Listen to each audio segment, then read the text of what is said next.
Every year for Christmas Eve we have chili and cinnamon rolls. In this video I'll show how it's done. You start with browning 2 pounds of real cheap 80% hamburger. You're going to be adding a few vegetables to the dish and you'll want a sharp knife. I use about half a stalk of celery sliced very finely. Next, I use about a quarter of a green pepper sliced very finely. I add a little bit under a half of an onion, again sliced very finely. And I press 1 clove of garlic, no more.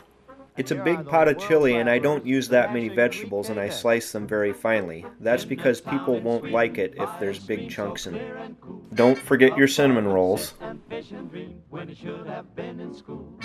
I cook my chili in a crock pot. After adding the meat and vegetables to the crock pot, I add 2 teaspoons of chicken bouillon.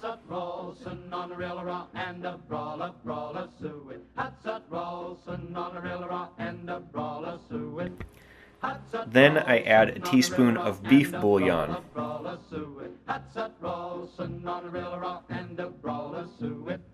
Now the Halston is a Swedish town, the Rilleraa is a stream, the Brawler is the boy. I use my own blend of chili powder, but you can use store-bought with much success.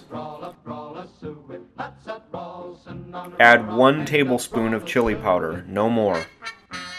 A 28-ounce can of tomato sauce goes in, and I crush up a can of whole peeled tomatoes 28-ounce size by hand and add those in. 1 can of light red kidney beans and 1 can of pinto beans are added, and the mixture is stirred well. The key here is subtle flavoring.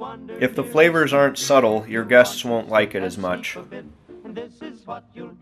The whole mixture then goes into the crock pot for at least 5 or 6 hours on low. Just before serving, you will salt it to taste. Once you're done, you'll have a very tasty meal. I think the inclusion of cinnamon rolls is a peculiar thing that happens only in Northwest Iowa.